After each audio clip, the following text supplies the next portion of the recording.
This episode of Gripping Golf is brought to you by Sycamore Ridge and SeniorVu.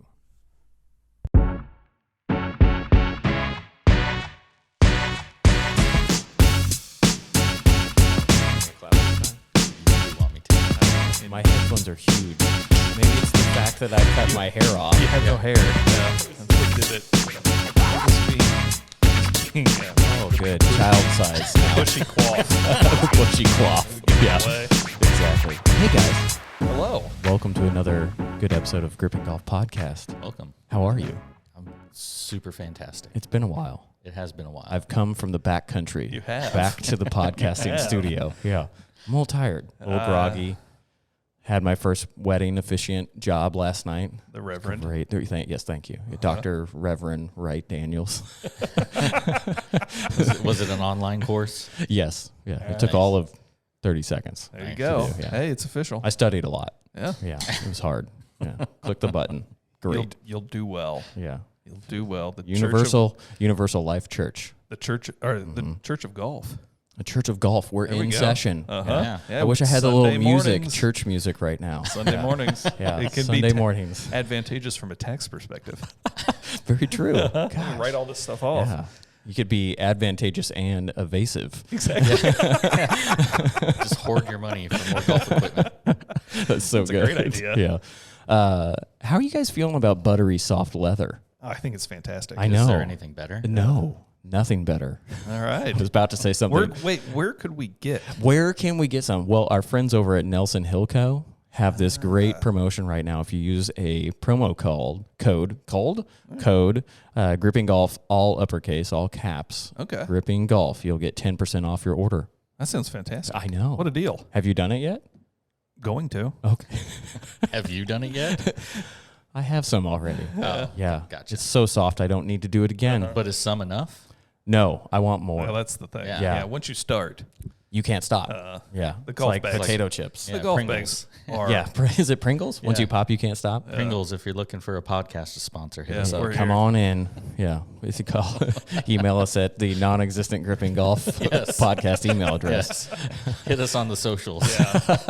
Message us, Slide please. into our DMs. Yeah. So I alluded to, I have not played golf since last weekend. I haven't done anything. Priorities. For priorities, What are we gonna, correct. What are we going to do with you? Well, I went on an epic backcountry adventure of elk hunting with a dear old friend that I've known for 2 years. Maybe 2.5 years. I don't know, Yeah. 3 years. He's a friend of, or dating one of our really good friends. And we decided, let's go camping and let's go elk hunting because he got into the lottery and got a elk tag. And so we went out there to near Carbondale, Colorado, and camped under the stars. It was beautiful. But it was the epic amateur hour of elk hunting and camping.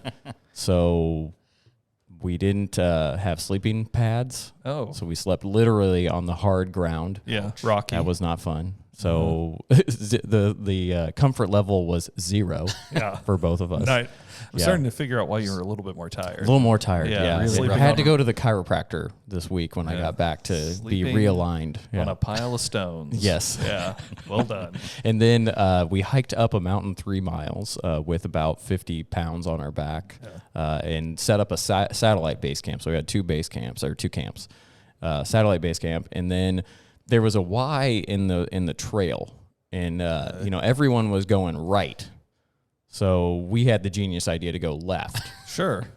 There's a reason no one was going left because it's like the hardest freaking trail to do. And it was impossible. It wasn't impossible. It was really beautiful. It was all through these aspen groves, but you couldn't see anything. So we never saw any elk. And we hiked up like 3 miles from the satellite camp and we gained a really quick elevation. So it was just all switchbacks and it was exhausting. Yeah. We got near the top of where we were going to go to be able to spot elk. And my buddy checks out his muzzle loader and the sight had fallen off. Oh. No. I mean, you could wing one, I guess. Gosh. And he did not want to do that. He was like, I don't want to hurt an elk. I No, want to kill an an elk. elk, Yeah. yeah. So we proceeded to go back down to the satellite camp 2. And on the way down, we made the decision, like, it's just over. Like, we can't do this. And so we go back to the camp.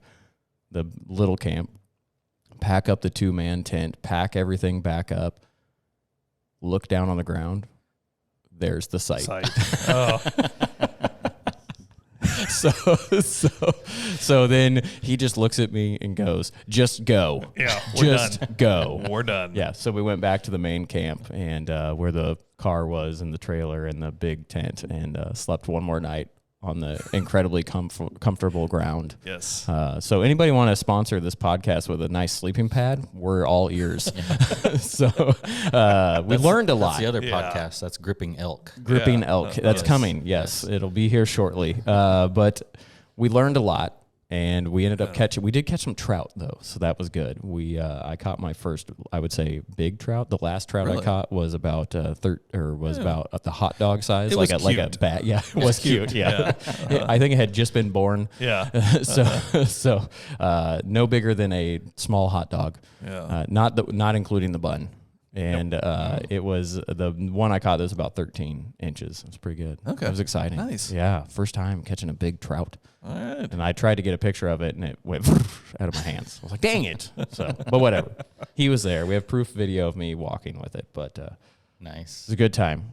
The Learned a thing lot. about hunting, it's not always about getting something. It's about the experience. It's the journey. It sounds like journey. your experience was Yeah. It's just like golf. something. Yeah. It's not the breathtaking. destination. You've It's- got a it's the story to road. tell.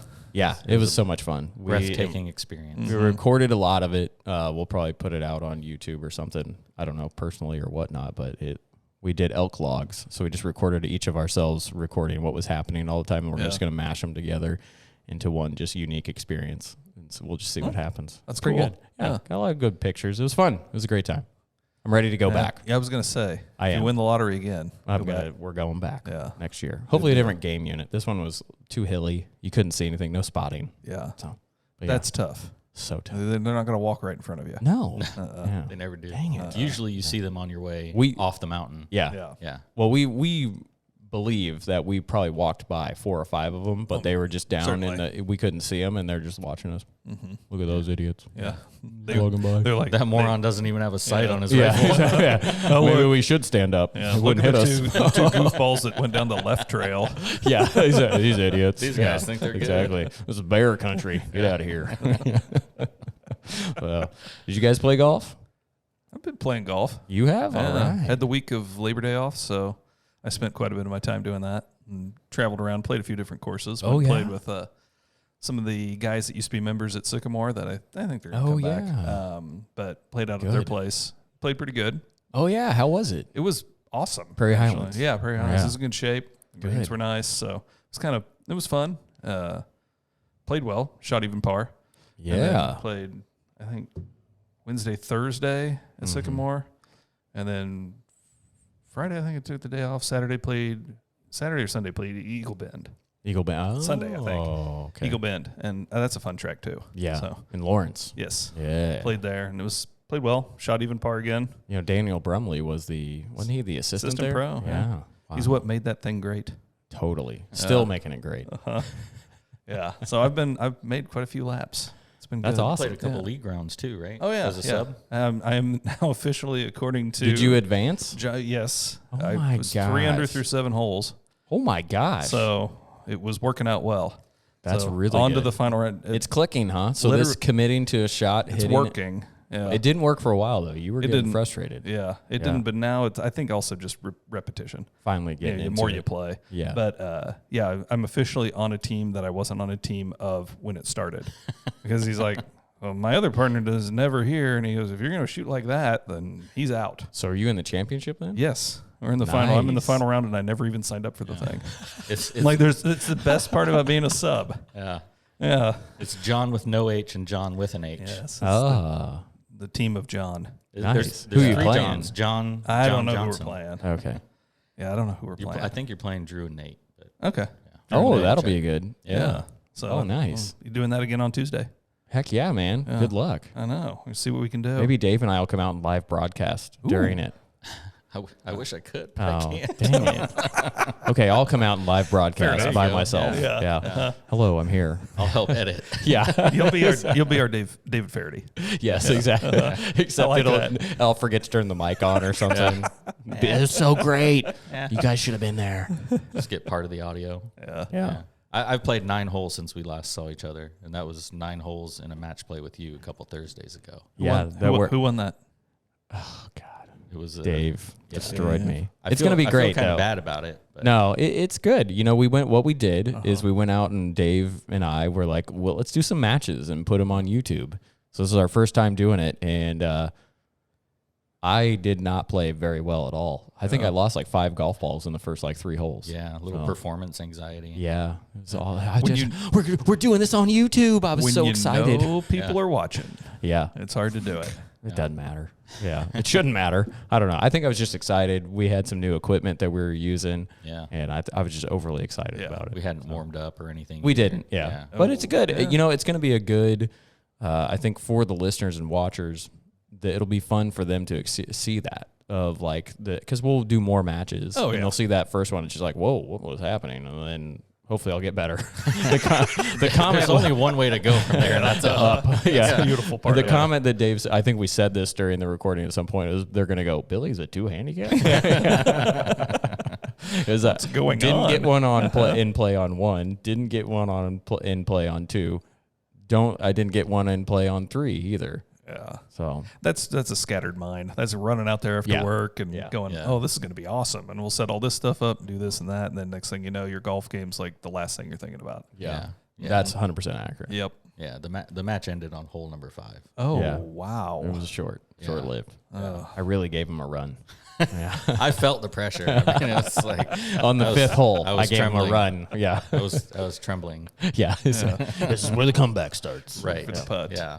Yeah. But that's all I played. I've been tied up with softball tournaments and soccer practices. Life So, is yeah. in the way. Yeah. That's so- good. That's but, okay. You know, had fun at softball, so I can't complain. Yeah. Good. Well, let's move right. Have you bought anything? I have Did not, Dave buy I- something? I didn't buy anything, but somebody has. I did buy Whoa. something. Yeah. I'm not aware of what this is, So, or am I? Well, I think we talked about it a little bit, but I was meandering around a golf store here in town and ran into one of the guys I golfed with This on is Tuesday. this is a constant theme or a consistent theme. You've said this now, like this is the 3rd time on a podcast. I just was in a random golf store. Yeah. Okay. And sometimes you go meander. I Just see I what's know. out there. It's There's fun. nothing there, but Yeah. meandering around and ran into a guy that goes through a lot of clubs. Yeah. I mean, he does it in a very effective way, but goes through a lot of clubs. And we just were shooting the ball, and I said, I'd really wish they had a TSI 3 that I could hit here. And he, of course, knows everybody that works there very well, like Right. names of kids, home addresses, like everything. He knows them because he's there all the time. So he's like, "Hey, yo, Creep. you want to set one of these things up?" And he didn't have it set up, but I looked at him like, I like the look. Well, he had, I think, 1 or 2 of them himself, and he's like, "Oh, when you come out and play with us, I'll bring it out." Oh yeah. At Prairie Highlands. At Prairie Highlands. So he brought it out, and I loved the look of it, and he put an upgraded shaft in it. I don't know much about the shaft. I went and looked it up after the fact. I'm like, oh, it was going off the ball was going off the face fine, so I was fine with it. But ended up, picking up the TSI 3 in a 9 degree. What'd you have before? Titleist 915. So I don't know. You had another driver. Oh, I had the TS3. Oh. And it was weird. It was totally different. Like the Gotcha. TS3, I felt like I pured it, and I'd look up and it'd be duck hooking into the trees. Interesting. I'm like, this is weird. Yeah. But this one, not the case. So Wow. yeah, hit it well. I like the feel. Good. Definitely like the look. So I bought something. That's amazing. Did you pick up any distance with it? From what I can tell, I think it spins less from the ball flight. So I think I will. However, every time I played, it was really wet. So my ball was still in the pitch mark. So I think it might be a little bit further, not much. But I did like the fact that I could swing it whatever speed I wanted, and I kind of hit low heel cuts if I'm not really on, and I would hit a low heel shot that went straight, which that was different. Like every time I hit it, I thought I'd see a little fade. It went dead straight. Wow. I'm like, okay, find more fairways. I'm Better up with, penetrating I'm up for flight that, then. Yes. Yeah. And that's the thing about driver technology is, the 915 came out in 2014. Yeah, so it's a 7-year-old older than driver. I thought. Wow. You're gonna get a significant Yep. advantage after 7 years on that upgrade. It is going to go straighter. They made them even more forgiving than they have been. It's incredible. When I hit it on the heel, it went straight, and then I did it 2 or 3 more times. Yeah. I'm like, it's not fading at all. Yeah. You know, it might be the shaft, might be the head, but the combination of which it makes it better than being, 180 out in the right rough, 175 out in the fairway. Yeah. It's a better deal. I'm willing to bet if once you start figuring out, you're probably 5 to 10 yards minimum further than you have. It definitely has a different ball flight. The 915 would climb a touch more. This one kind of goes out and just arcs. And I'm thinking that's probably a little less spin. Yeah. Which is probably good. I don't have any numbers on it. I'd probably need to do that. But I really look at clubs. I mean, we've talked about this before. I look at clubs, and it's the way it looks. Right. The look and the feel. The rest of it, I'm kind of figuring, Yeah, look and feel. Yeah. Is super But important. you would gain from knowing that if your shaft was right too. Yeah. So I've been trying to look get you and out of the red yeah. board for years now. Yeah. Yeah. So It's time, John. it's all new. Yeah, but one I mean, club. the thing you said, look and feel for every Yeah. every Huge. club from top to bottom. If you don't like how it looks or you don't like how it feels, you're never going to be confident with it. It'll ever. never work. Yeah. Yeah, And I looked down at it and went, damn it, I like it. yeah. It does look I'm good. going to be spending money today. Yeah. Yes, it does Yeah. look good. And then I hit it, and I'm like, oh, I like it that's more. even better. Yeah. And then I was like, I drove 2 greens with it, and I'm like, I love Okay. this driver. And the guy that was selling it was like, yeah, the price might have gone up a little bit. Yeah. Price Now was seeing you going hit up. it. Yeah. Oh, it's a lot better than I thought it was. Yeah. That means more money. Yeah. But yeah, so I bought something. nice. Nice. I have not bought anything Yeah. that I know of I probably that I won't. can remember. I probably won't for another 7 years. Okay. Yep. Great. We're good. Yeah. True. Or if you do, it'll just It's gonna stay be a in pretty storage. boring podcast. Yeah. It'll go in my bag of wedges. We need to take a Nice. tour of John's office to see all the wedges Yes. and irons and shoes he's got in I only have stock. one set of irons set back, but I do have a lot of wedges set back. Really? I just need to put them into rotation. You just love wedges. I love, if I look at it and I like it, I buy it, even if I don't need to put Wow. it in play. Because I'm like, Nice. it'll come in handy later. Yeah, we're filming this. Yeah. It's not an extensive We're going to make you amount of talk about inventory. each one of them. Doesn't matter. I'd be happy to. How many are there? Just curious. 15? Okay. I was thinking like 100. No, Okay. no. 15. And they're usually all bought on sale or with credit from League. Are they on? So they're new. Yeah, they're brand new. Wow. Some are new. Yeah. I'd say 2 or 3 of them are very lightly used if All you the didn't know same. any better. All the same degree. Yeah. Mhm. 56? I have 155 that Brumley sold me, and it's a used Vokey. The rest of them are, 60s, Do you have any 56s. SM8s? No. Oh, No, okay. the oldest spin mill or the newest spin mill I have is, oh boy, it's probably 8-9 years old. Oh wow. Okay. Yeah, So it's got it. before they even put the SM on them. Yeah. So it's I'll predates. probably upgrade next year. Yeah. I'm on the 7s. Yeah. I think I'll go to if the 9s come out. I think they should come out in March. Should be. Well, Yeah. if we do a what's in the bag, Yeah. you'll see that my 56 is completely destroyed. Oh yeah. And it desperately well needs to loved. be replaced, but I love it so much. I don't know So- if it despeatly needs to be replaced. I mean, if Yeah. the grooves are still decent, no, they're not. They're gone. then yes, it needs Can to you be re-groove replaced. a club? Is that possible? Do you have a Dremel? Yeah. You can give it a go. Can Not wise. Did we Yeah. try? Okay. Did we try back when you were making Frankenstein clubs? yes. I think we did, didn't we? We We went took after one with like a Dremel. Oh wow. Yeah, but Yeah. we weren't smart about it. It was, Well, it was heavily coated in nickel, and it was a cast wedge head, and so it wasn't You had- smart. You hadn't mangled. done your research yet at that point. You know, It mangled golf we're balls. just excited to try something stupid. Let's do this. Yeah, You flush it and it flew like 20 feet off the ground with about 25,000 RPMs of spin. Yeah. And it just shredded Pro Yeah. Vs. Oh wow. Yeah. Wasn't the smartest thing, but hey, was fun. It was fun. Exactly. Yeah. Yeah. Let's move into birdies and bogeys a little All bit right. here. Yeah. Big things. Ryder Cup. Yeah, Ryder that's Cup pretty week. much it. That is Love the the golf Ryder Cup. news. There's nothing else. Oh, Nothing else in the absolutely. world. I completely agree. Ryder Cup's awesome. Yeah. Got teams decided, right? Yeah. Daniel Berger, Patrick Cantlay, Bryson DeChambeau, Harris English, Tony Finau, Dustin good Johnson. lineup. Yeah. Brooks Koepka, Colin Morikawa, Xander Schauffele, Scotty Scheffler, Jordan Spieth, Justin Thomas. Yeah. Look at them captains, too. Freddie Boom Boom. Phil Mickelson's Zach- hair in that captain's pick is a little ridiculous. I mean, Well, it's was pretty that the look awesome. you've been going for? It was. flowing- You're right. yeah. It's flowing gone coif. now. Yeah. The flowing coif. I love seeing Zach Johnson on there.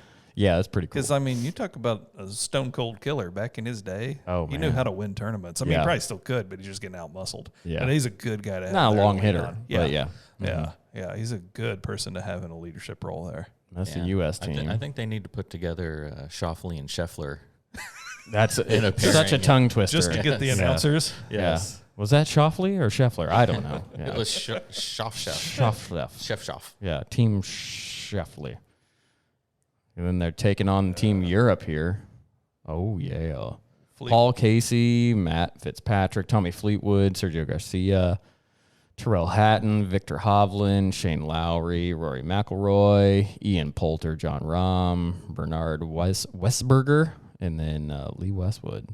So who's going to be the VIP on either team?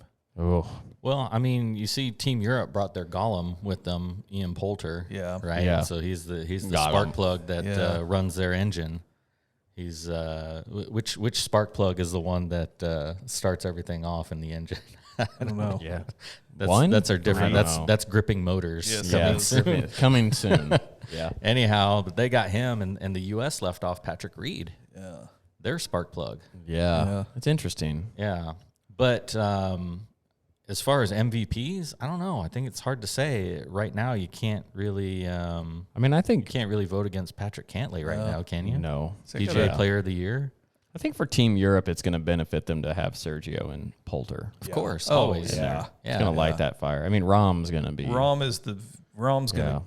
or He just Fleetwood missed are the going to cut. be the killers on the European team, I think. Yeah, Rom Yeah. just missed a cut. Fleetwood's just, I mean, he's on point. And Steady Eddie. For the He's U.S. just always there, always delivers. Yeah. For the U.S., I think it's Xander. I think he's going to be the one that's going to be making things happen. Yeah, he is full of the patriotism from the Olympic tournament. You know? Mm-hmm. Yeah. So he's maybe he shows up with his gold medal and just like swings it in front of the boys. And it's like Wears it the whole time. Yeah, like this is what's up, fellas. This is what we're playing What for. was the Hangs it guy from the golf bag. in the 80s? The Thinking Flavor Flav? with yes, the clock? yes. That's Same exact. thing. I was like, I cannot think of his name right How did I know now. that's where you were going? Yeah, with it? I don't know. Yeah, hanging out too Flavor much. Yeah, I guess so. Xander Shoffley. Xander Zand. Yeah, Xander Zand. Just dangle Just that. every shot. Maybe he plays ping pong with Phil with that gold medal. I guess. Yeah, that's awesome.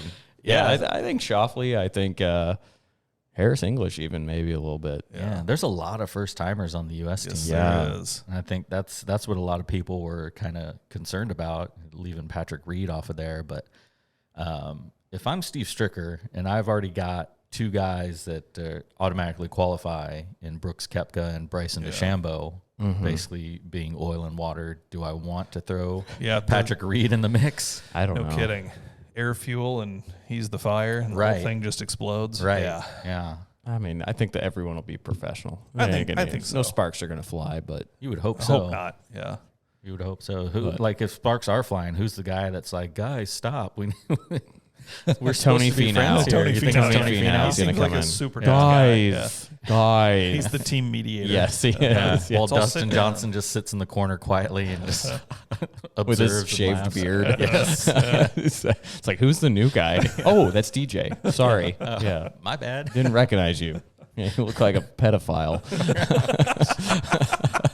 Just give him Phil's sunglasses and it really completes the look. Yeah. True, that Yeah. really would. Oh, God. Yeah. Yeah. So it's Jeez. awesome that the Ryder Cup's coming up. It It's is something I look forward to for quite a while. I do too, but it can be hit or miss. I mean, it Yeah. really can be just such an amazing event to watch on TV and be there. Yeah. Or it can just be boring as hell. Yeah. I'm not gonna lie. Everybody's five Well, up. if you got Yeah. a bunch of Yeah. robots Yeah. out there too, like I think the fun part is the emotion of it. Yes. That's where guys like Sergio and Ian Poulter really get things fired Yes. up, Yeah. and Patrick Reed, doing Rory. the shush. I mean, Rory Rory and and Patrick Hazeltine. Reed match Yes, is that awesome. was the coolest match I've ever awesome. watched. You want Yeah. to see those guys throwing bombs at each other and Yes. just getting fired up. Yeah. But you got so many guys that are just literally robots. I mean, Like, it was exactly like Dave and I's match. Is just bombs being thrown everywhere.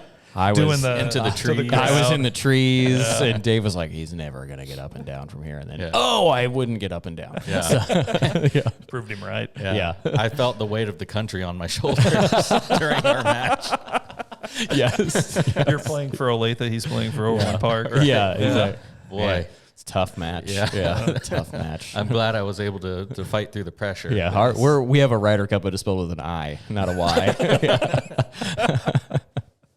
Oh my gosh, that's hilarious. Yeah, no, I'm excited. It's always such a fun event to watch on TV, and just so much hype. And having it be a year delayed, I mean, it'll be 2 years in a row. So 2022, that's amazing. So now, 2 back-to-back years, Ryder Cups. Is there a particular format you like watching them play? Do you just like them doing the singles on Sundays? Do you like the 4-ball? Do you like the alternate shot? Like, what do you guys like watching? I have a hard time watching alternate shot, but I like it too, especially when those guys are doing it. Mm-hmm. Yeah, having played in it, it's tough. Yeah. 4-ball. I like 4-ball. 4-ball's pretty good. 4-ball's my favorite, just because it's, to me, we play it in the league, and I just enjoy it, and it's fun to watch those guys. Alt shot, I will say I have a hard time. Yeah, it's just tough to watch. 4-ball opens them up to do more crazy stuff. Yeah, Well, the alternate shot. I think the crazy thing about that is you actually see the pros struggle a little bit. Yeah, well, there's a lot of thought, like strategy. There's more. I do like that aspect of it, but it takes away from the golf a little bit, and just because it's such a different game, you know, than going out and playing stroke play or match play in a 4-ball format. The singles are amazing, but again, there can be some really boring matches out there. Usually that's where the runaways, and you're just like, ugh, 6 up. Yeah. I mean, it's fun. Like, you sit there and, like, I'll contradict myself a little bit there, because you sit there and watch a match that's all square and never, they're birdie, or par. They're just matching each other the whole time. Those are exciting to watch, but at the end of it, they get to 18 and it's all square and they have it. It's kind of like, oh. But I think it lacks the enthusiasm. I don't think society or the broadcasters give enough, like, wow, they are just matching each other the whole and that's impressive. It was very really impressive. But it doesn't, like, TV wise, it's like no excitement. Yeah, right? It's a no run ball. But game. we know it can be exciting because we just saw in the playoffs. Yeah, the BMW. Yeah. Oh yeah. Yeah. Par with and Cantlay and Bryson. Yeah. It can be exciting, but to your point, in the end, there is a winner. It's not all squared at the end. Yeah. Good point. Yeah. But I don't know. Like you said, playing an alternate shot, I've played in regular alternate shot and a Chapman alternate shot, and Chapman is even beyond confusing, and maybe one day we'll discuss that. But there's so many minute details you have to pay attention to in alternate shot. It's the type of ball you're playing at their level, for sure. Right. For us, it probably doesn't matter if you're playing a Pro V1 and I'm not. Yeah. Well, it matters when I lose it off the tee. Right. And that's exactly it. Like, that was my ball. Yeah. Pete did that to me. We played in a tournament where there was 6 holes of 3 different formats, right? And the very first shot, an alternate shot, he tees up my ball because he's like, I want to hit the tee shot and you hit the putt, which should have been the other way around. But he tops it right into the tall stuff. I'm like, seriously? It was a brand new ball. Heck, yeah. Like, I just bought that. that ball cost me $3. Speaking of that, did you see the new Pix balls that Taylor released? The bacon and eggs? Yeah. Oh, no way. Really? Yes. Oh, that's awesome. It's an actual breakfast ball. Yes. No kidding. It's pretty cool. That's brilliant. I don't know I think the only way we'll be able to get some is to order them online. Yeah. They're If probably they're even available anymore. Yeah, they're probably out. They sell out pretty quickly. Yeah. Now I'm hungry. I know. Yeah, bacon and eggs. I had eggs this morning. Yeah. They actually Bacon cooking across the street. Well, there you go. Yeah. They released those balls like 3 days after Callaway released their Arnold Palmer. I didn't even see that. Truviz ones, yeah. Oh, wow. So it's his umbrella and then an Arnold Palmer drink. Oh, that's cool. Yeah, it's really cool. Yeah. And in the green, yellow, and red, of course. These are going to be, this is all just going to be all over Facebook Marketplace. Oh, yeah. Of people reselling them and stuff like that. yeah. They got them, then they're going to resell them. Yeah. I mean, that's a hilarious. The bacon and eggs golf ball. I'd play them. Oh, I think it'd be awesome. Why wouldn't you? Yeah. Yeah. Lose them was great. Yeah. Yeah. Like the one I always wanted was the Taco Bell one that Yeah. Callaway released several years ago. Yeah, but Wesley, really? Wesley Got my Bryant hands on played it Yeah. on tour. Like, he played it on tour. Yeah. That's hilarious. Yeah, but I never got my hands on one.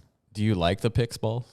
Yeah. The TaylorMade picks. I don't find them distracting at all. I don't either. I have a hard time putting with them because I always want to Do look you? at a blank ball. I don't use any alignment aids, so there's no Yeah. blankness on it. I find the one tiny blank spot on top of the ball. Because Yeah. I'm the same way. I prefer to look at a blank ball. I Yeah. don't look at a line or anything. I look at the line. Yeah. I like to line it up. Oh. Yeah. No, but I was the same way as John. I thought it would be distracting. No. I mean, I just wanted to try them. And so I bought a dozen and tried it out, liked them. Yeah. So It's fascinating to stand there and watch your playing partner hit one into a green and see it spinning because you Yeah, can that actually is- see the spin on That it. is interesting because Callaway Yeah. used to make the soccer ball. I don't know, maybe they still do. they Yeah, do. they still yeah, do. it's still out there. When you I don't play like that, the it was soccer kind of ball. fun to watch. It's too solid for Yeah. me. Well, like the Pix has the breakup of the white in it. Yeah.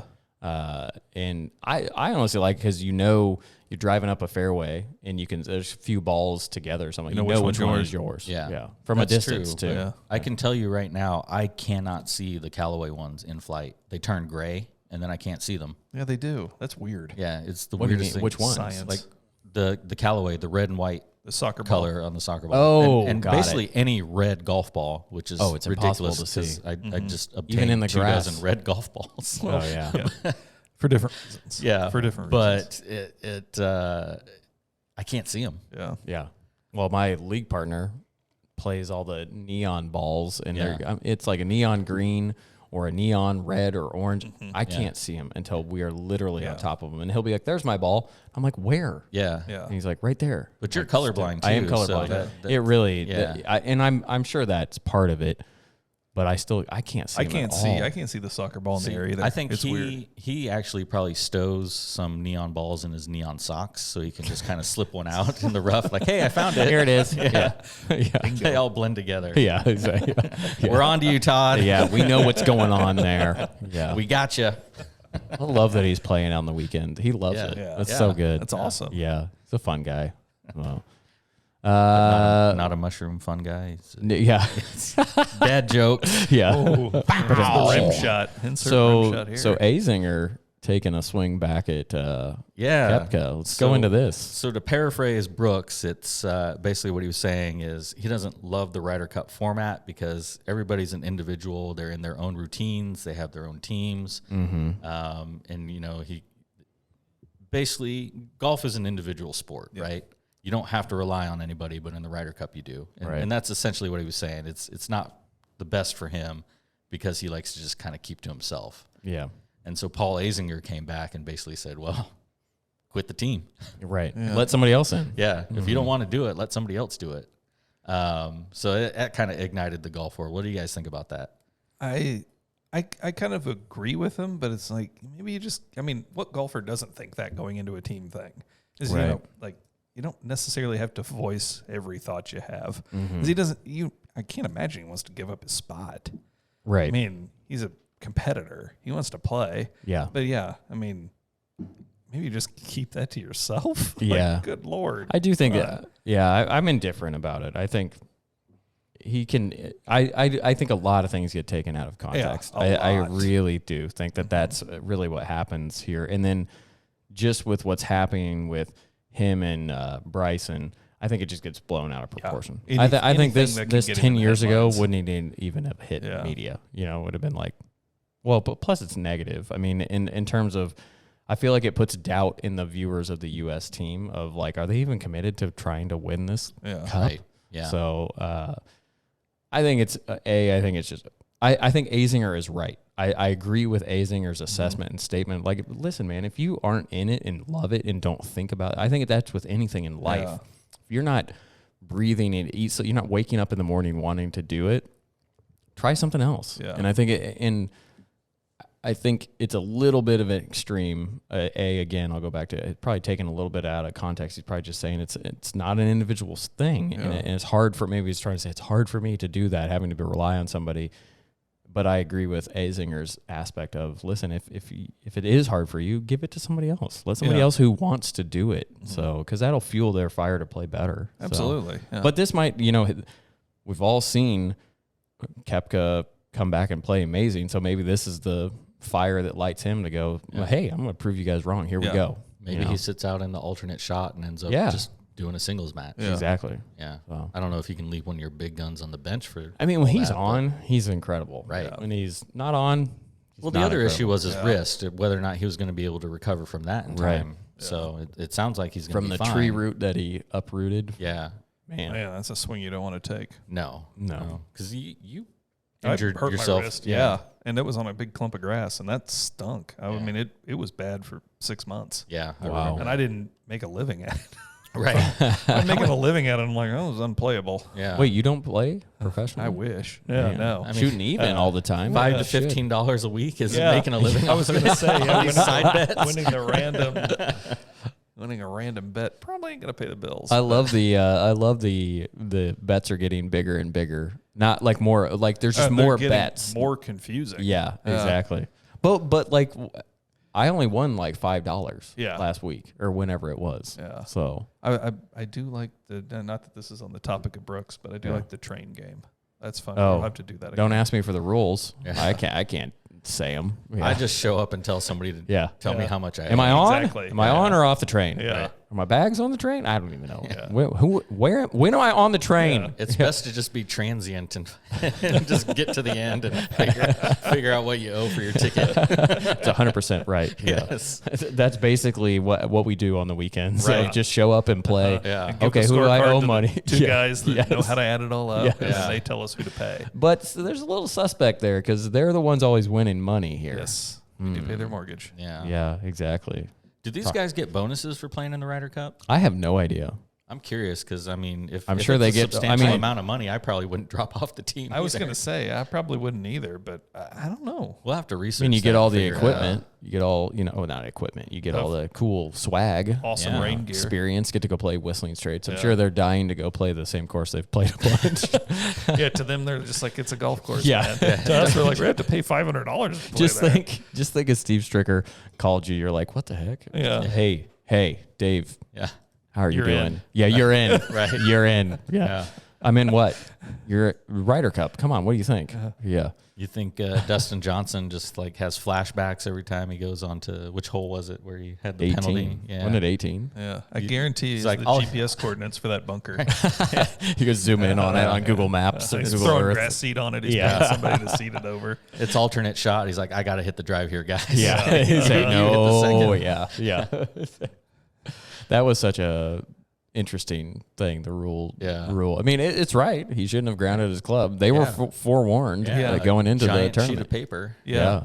So It's a bunker. I don't think. I'm sure he's Reading over is your that. friend. He's over it because the same thing when He was over it after he hit the yes, shot. it was the same thing when he 3-putted the At U.S. Open at Washington Chambers Bay. and the same thing. He was over it. Yeah. Next I mean, day, the poor next guy minute. goes home to Paulina Gretzky, and Poor he's got guy. just Rough life. piles of cash all over the place. I'm sure Piles he of got other over it. things too. Yes, He doesn't do that. Golf anymore. balls. Oh, he doesn't. No, golf balls. Golf balls. Yeah. Bacon and egg golf Yes. balls. Yeah. Yes. Paulina, Yeah. I mean, bring he me gets some to- bacon. He gets to hang out with I'm going to call him the second greatest hockey player of all time because my Detroit roots won't allow me to say that anybody other than Gordie Howe is the greatest, but Wayne Gretzky's I could name probably one. I can hockey name player. Wayne Gretzky. I can name Yeah. Patrick Kane, There we go. and that's from the Blackhawks, which are your dreaded rival over there. Sure, yeah. I went to many of Blackhawk games when I Nice. lived in Chicago, Yeah, they're fun in person. including when the Red Wings were in town. Mm-hmm. And the girl I was dating at the time, she was a Red Wings fan, and that was we sat in front of the owners. And she was screaming the entire time. I was like, "Sit down!" That was back when the Wings were actually good. Yeah, so that's, That was like 2006, Yeah. 7. That was it the was Stanley like Cup run, 8. yeah. 2007 or 8, something Yeah. like that. Yeah. Yeah, it's Nice. fun. Hockey's fun live. It is fun live. Yeah, it's a very good fun. time. It's very fast paced. It's Yeah. hard to watch on TV, but it's great. In Gosh, person. you remember when they like experimented with the like little glowing highlighted puck? thing? Oh Yeah. my gosh, Yeah. that was. I can still remember. You'd be like, "Where's the puck? Oh, there Right, it is." yeah. Like, what's on the TV? That's weird. Yeah. They were trying to highlight the puck. Yeah, it would glow on the screen so you could see where it was going around, and then when they hit a shot, it would have a comet tail behind it. Yeah. And if okay. they hit it really hard, it would have a red comet tail. Yeah, and this was kind of prior to high definition. TVs. Yeah, Yeah. it'd be kind of it rough was to more pull off. standard definition, and then HD really in 4K and 1080p really killed all of it because you could see it. Yeah. They really pioneered, how golf's got the shot tracer. That was kind of the first Shot tracer was hockey. I can't even say it. First hot tracer was shocky. shocky tracer. That's where the technology came from. Likes to watch shocky. Wow. Yeah.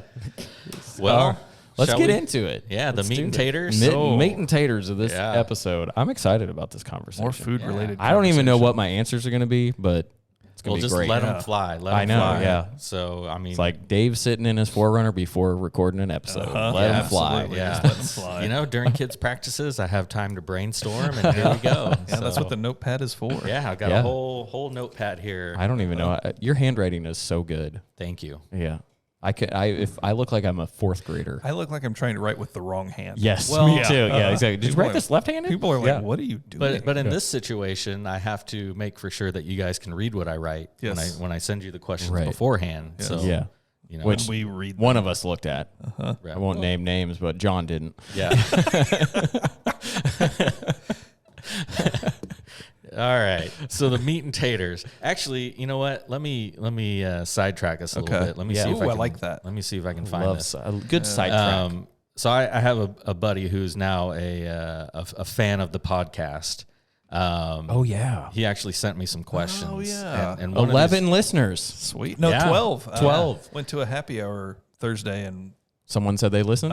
farmer's employee. Oh, I thought you were gonna say farmers only. No, it's like You don't She have to came be up. lonely. She's like, I listened to you on a podcast. I'm like, for What? real? Yeah. Nice. Yeah, Dana. So somebody at your work. Yeah. That's awesome. Okay. Well, Yeah. I didn't know she was listening to Yeah. the podcast. So shout out to Dana. Fantastic. Thanks, Fantastic. Dana.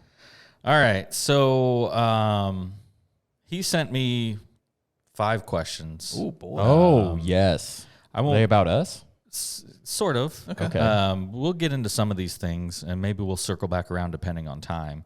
But his second question, I'm going to go ahead and read that one because it leads directly into our conversation today. Okay. So Great. it says, there are a ton of gimmicks, gadgets, and philosophies out there. Is there anything that has helped you become a better golfer? Set aside time practicing at the range, et cetera, et cetera. Is there something specific that has helped you become better? It can be a thought process, a gadget, advice. As an example, for him, during a lesson, a pro told him to focus on the back of the ball with his irons. Something that simple has helped give him focus and something to swing at. So that kind of leads into the meat and taters here. So the first question I'm going to ask you, and it's kind of based on this because it can be helpful to your game. What is one thing that you can't live without on the golf course, taking away your golf ball, clubs, things like that? What's like one an thing? accessory. Do you want us to answer his question first, or We're going to get to his. Oh, okay. We'll get to his question it's setting later. It's setting Okay. up the meat and Okay. taters here. All right. Okay, I didn't so- want to go into his question. Yeah. Super So quick. we're Got it. setting up the meat and taters. Okay. with So his answer your question. Yeah. Repeat your question. My question is, what's one thing you can't live without on the golf course that helps your game? Do you have an answer, John? You know, gotta I think think a little bit. the go-to is always going to be rangefinder. Yeah. But since I don't use mine a lot because everybody else has theirs out, and I'm playing the course for the 965th time, so I'm like, I kind of know the distances. You're a rangefinder whore. Yeah, I am. I just use others. Yeah. His favorite rangefinder is the Opie, right? Yes. The other people's. Exactly. Yes. So I would say mine would actually brought it in. It's called the Groove Tube. The Groove Tube. Yeah, it can be found on Amazon. I have to have clean clubs. Yeah. I can't look down at a club that's got dirt in the grooves, grass marks all over it. Mm-hmm. So that's my thing. Just I'm gonna. Yeah. weird. I'm gonna piggyback off of yours a little bit. I think there's 2 for me. Is if you're playing a course that has club brush scrubbers on the cart. Do that You do- motion again. Yeah. Sorry. I was scrubbing the club Brought to you- into the Brought to you by into it. Shake Weight. Yeah, exactly. Shake. If you're looking for a sponsorship. Yeah. This is so good. No, but you don't realize how great that is to it's be able awesome. to clean your club after every shot. Now it doesn't get all the dirt off of it, but to get the dirt majority of it off And then if you go play a course that doesn't have those, I'm like, insane. yeah, I'm like, oh man, I mean my Groove tube. Yeah, I have a brush. I have the little copper brush or whatever it is, and I love that. Yeah. But I still like to be able to put a little bit of water on it first. So groove tube. I do that. I spit into my towel or I spit onto the club. That's a heathen move. Yeah. And I don't, gosh, it Yeah, heathen. say, good You Lord. heathen. Lord. Gosh, what are you It's doing? days of COVID. You're just Jeez. saying, Exactly. Don't lick Billy's irons. Yeah, all my clubs have COVID. Yeah. Lord. all of them. Maybe not the driver. I don't think I ever spit on my driver. Yeah. Unless it's really not working. Yeah. That's how you get the sky marks off. Yeah, exactly. Yeah. Other thing that I can't live without. Wow. That's a tough one. I don't know if it's necessary. I don't think I have to have my rangefinder. I think I'm going to go with some sort of club. It would be my 56 or 60 degree wedge. I have to have those. So really, accessory-wise, you don't need Does it have to be an accessory? I don't know. Okay. Yeah. I mean, I did say excluding clubs and balls. Oh, well, I don't listen to you, so. Yeah. Okay, so in that case, it's got to be the rangefinder. Yeah. I love my Garmin Z82 a lot. It's very handy in terms of, and it's unique in a way. Shout out to Garmin on, you're not looking through a telescope. You're looking at a screen in there. Yeah, so it's crazy. So you get a nice visual, a visual of the green, and you're lasering that flag, but then if you're shooting an approach shot, it puts an overlay of the green on there, and then it has an arc. It has an arc of the relationship of where the pin is on that overlay of the green. Which is pretty awesome. It is really unique. And Garmin, fantastic job on it. I know the Z80, the improvements from the Z80 to the Z82 are not mind-blowing, but I would say the battery life on the Z82 is far better. And I could be wrong. My apologies to Garmin on that, but at the same time, the Z82, I really like having it. Yeah. I mean, it's really just unique. I wasn't a huge rangefinder guy until few years ago. I always had one, but nothing. Mine doesn't do anything like that. Yeah. So Well, it used to be you could find yardages all over the course, right? But now you can't. Most courses have a GPS on the carts, or And Sycamore does. Yeah. I mean, most of the courses that you do play have GPS on the cart. Yeah. Creekmore doesn't, and it's unique to not have that. But they have markers all over. They do, too. Yeah. And they kind of have the old traditional of the 200 to 150 and the 100 on the cart path as well. Blue, white, red. Yep. And then out in the middle of the fairway too. But you don't.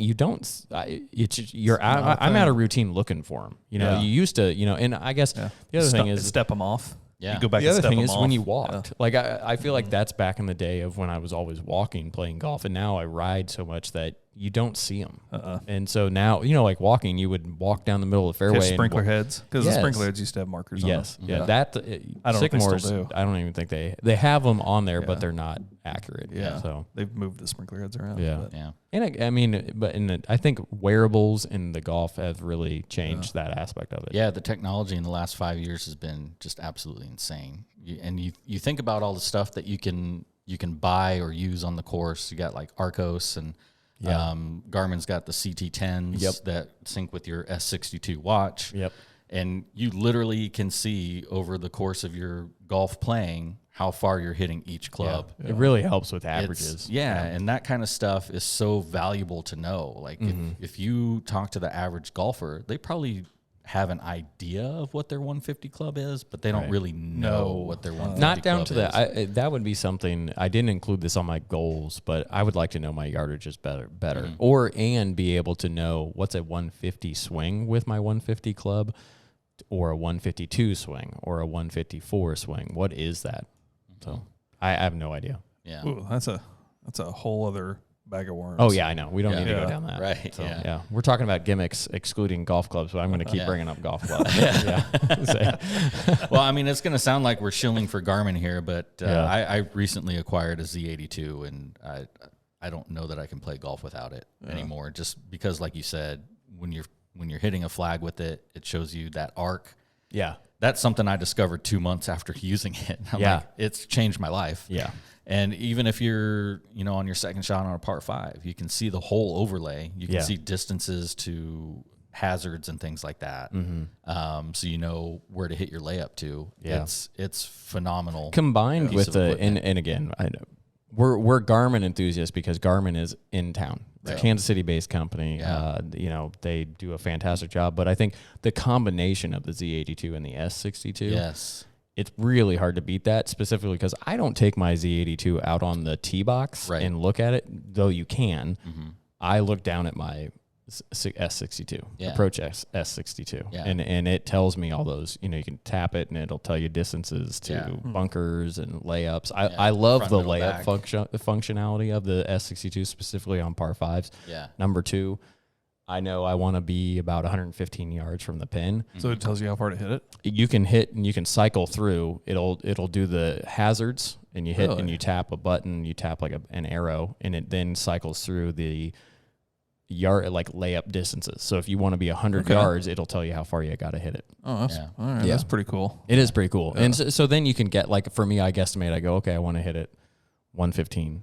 And so I'll just add or subtract 15 yards to the 100-yard one. Or you can do the course layover, and you can move a cursor on it and say, okay, I want to be at the edge of this fairway. How far is it? And do that. Yeah, it'll recommend the club for you based on it your will. averages. Yeah, it has virtual caddy functionality too. Yeah. The shout out to the software engineers. Yeah. They did a fantastic job with these products. I love them. So the next question on that is, what do you have or you use that you could easily give up and wouldn't think twice about it? Wow. Groove Tube's not going anywhere. It's groovy. What do I have that I could give up? Probably the excessive amount of gloves that are on my bag. I think that's a bad idea. Why? It gets humid. Well, I mean, but there's like ones that I'm just never gonna touch. Well, the ones you're never gonna touch. Yeah. What are you doing? That's just house cleaning. Exactly. Do we need to call Marie Kondo to come clean out your golf bag for you? I need to. Is it giving you happiness to have those old gloves on the bag? I just put them on there and then I forget to take them off. So I would say housekeeping of my golf bag, because there's broken tees in my ball bag. I mean, there's coins everywhere. I need to do a good cleaning. See, I'm a minimalist, so I don't have anything that I don't need. Really? I mean, I have my rangefinder, I have Groove Tube. That's golf balls and tees. What about Crick Stick? Yeah, he sits in the trunk quite a bit, but I'm not going to live without Crick Stick, because that's how I that's how I get golf balls. It's a ball hawker? Yeah, it's a ball retriever. Yeah. Okay. So regional diction. In Kansas, creek gets turned to crick. Crick. Yeah. Crick And Stick. so Crick Stick. I tell you what, in the wintertime, that thing will make you money. Yeah. I would just say cleaning out the crap that's in there. Yeah. Oh, there's always something in there. I'm like, what the hell is that been doing in there? I guess I don't need that extra. I have a junk 6-iron, like if I got to hit out of rocks. Oh. I have that in there. But my fifth one. You carrying 15 clubs? Yeah. And a Crick Stick. I hope no one in league is listening to this. No. I'd throw it in the trunk for that. Oh, sure you do. Yeah. You betcha. It's big money. Yeah. I got to go out on a technicality. Oh, man. Nice. All right. What about you? Me? Yeah. What are you going to give up? Yeah. What I need to give up is the excessive amount of golf balls that I have in my bag, because too heavy to carry. Oh my gosh. How many are in there? 3 dozen. 4 dozen. So I did over the winter when it was cold and I was extremely bored. I thought, I'm finally going to clean my bag. And I'm not kidding you when I tell you I pulled out at least, I would say 75 tees. I think I had 4 dozen golf balls in there somehow. Why are you carrying that many Well, I golf just balls? accumulated them. Okay. And you find them on the course. And just like Billy said, I didn't call Marie Kondo. Yeah. And they weren't giving me happiness. But as I was accumulating these, I was also accumulating what John and our friend Doug calls side pouchers. Oh, yeah. Which are balls where if you're going to go for a dumb shot that you should never go for, a ball that you don't care if you lose. Oh. Yeah, so like all the mojos we find out at Sycamore Ridge, right? Yeah. Love a good so mojo. I had like 4 dozen golf balls in there, and then I found that I had probably 8 or 9 ball markers. Oh yeah, and 3 or 4 pitch tools. Okay, I'm like, you need 2 ball markers at the most in case you lose one. You've got to, right? In your next belt. Yeah, I've got 1 in my next belt. Oh, do you only have 1 belt? Oh, you haven't bought the black one? I haven't bought the other one yet. Oh, yeah. Yes. For the listeners that don't know this and watchers, is the next belt, which is revolutionary. Revolutionary. Yeah. Has a ball marker in the belt buckle. Yeah. It's awesome. I'll if you can hear this. That was me opening it and closing it. Yeah. We're gonna film the review. Yeah, it's just gonna be a crotch shot the whole time. But to be real, the next belt is a great belt. Yeah, it is. Yeah. So get rid of all those ball markers. Yes. You know where they'll be. I'm going to. I think one of mine is in my, because I have two belts. One of them is in my bag somewhere. I've misplaced one of my ball markers. Can you use other ball markers? If the size is appropriate, it would have to be the same size. Yeah, it's magnetic. Okay. Yeah. All right. Yeah. So it's not proprietary. So Not proprietary. Yeah. So what do I have that I would give up, or that I could easily give up? I don't know. Maybe my watch, if I had to pick something. Wow. Golfing with a watch. You're just seems 62? strange. Yeah, if I've got the 82 still, I could maybe part with the 62. You But it would could. be I could tough. see that. It Yeah. would be tough. Yeah. You'd lose your averages. I would. Yeah. You're right. Mm-hmm. So I don't think you thought that through very well. So wait, you both. I said if I had to. Oh, had to. Yeah. Okay. If somebody came up and put an unsighted elk rifle muzzle loader If you were standing right up from to my belly, if you were 25 yards away, you're safe. yes. You hear the click and you know you have time to duck. Yeah. And then all of a sudden, Did you see my matrix move? You didn't even need to do a matrix move. Yeah. So are these watches are both giving you average distances for each club? they track. So yeah. when you hit a shot, and Okay. maybe we'll have to do a review on this too. Yeah, that'd be Yeah, we kind of will. interesting to see this. It senses when you hit a shot. I don't fully understand. I think it has something to do with physics. Yeah. So with physics, kinesiometer in it it? tells you, it senses when you hit a shot, and then you select, through the Garmin app, you have your bag set up. You set up all the clubs that you have in your bag, and then you select which club you hit. And then when you go to hit the next ball, what it does after you hit that shot, it figures Tracks out that how far distance. that last shot was. All right. And so it keeps your averages for you, and then after 5 rounds of tracking that, it can recommend clubs for you and stuff like that. It's pretty cool. That is pretty nifty. And then you can look on the app too. You can see your averages for all your clubs. Right. And that's the same thing as like the Arcos stuff, where you put the things on the butt of the club and tap your hip. It tracks those distances. Game for golf. You. That was game golf. Yes. Yeah. Well, I mean, it's all. Same, Game golf's same what thing. I used for a while. Yeah. I think it's On the belt? app. No, I just do it on my phone. Right. So and it's. I don't think a Arcos pretty I valuable- don't think you tap, do you? I don't idea. know. I think it just does it automatically. Yeah. Awesome. Everything's in a cloud now. Yes. What's the cloud? Mushroom Kingdom. Shout out to my son playing Mario games. So, all right. awesome. So kind of moving into my friend's question, and for context for him, he played a lot of competitive tournament softball, and he's winding down that part of his career, and he's into golf now. Yes. So That's our demographic. The Yes. winding down softball player. yes. The also 43-year-old male Don't want to hurt themselves anymore. Yes. I'll take up golf. I'm getting too Warranty's old for this off. stuff. Yeah, the warranty's off. You reach a point. I used to pitch and slow pitch. You reach a point where those line drives are coming faster and faster, and exactly. you can't get react. out of the way. It's not like a muzzle loader. Right, with no sight. Nothing like getting brained on a Tuesday afternoon. Oh God. Yeah, It's scary. I've been hit by a few line. Did you wear a drives. mask? No, Like a catcher's mask? I didn't. Oh, I you should should, have. yeah. I should have. But in your 20s and your 30s, you're pretty invincible. Pretty Yeah. agile. Right. Yeah. Now you're tossing them from behind a mattress. I'm still in my 30s. Yeah. still Well, they have agile. now the over 50 leagues where they let you pitch from behind a net. Ooh, So Yeah. I would do that. Yeah. I would do that in a Yeah. heartbeat. Yeah. So- I would do that in my 20s and 30s. I got no shame. yeah, exactly. After being beaned by a few line drives, it makes a lot of sense. I played the hot corner. I was a third baseman. Yeah, I can't do Man, that. oof. Yeah, those Just get in front of the ball. That's all you do. Yeah. No, thank you. Ow, bruise. There's a reason why I was typically an outfielder, because I wanted Yeah. to be as far away from the ball as possible. Run. Yeah. Yes.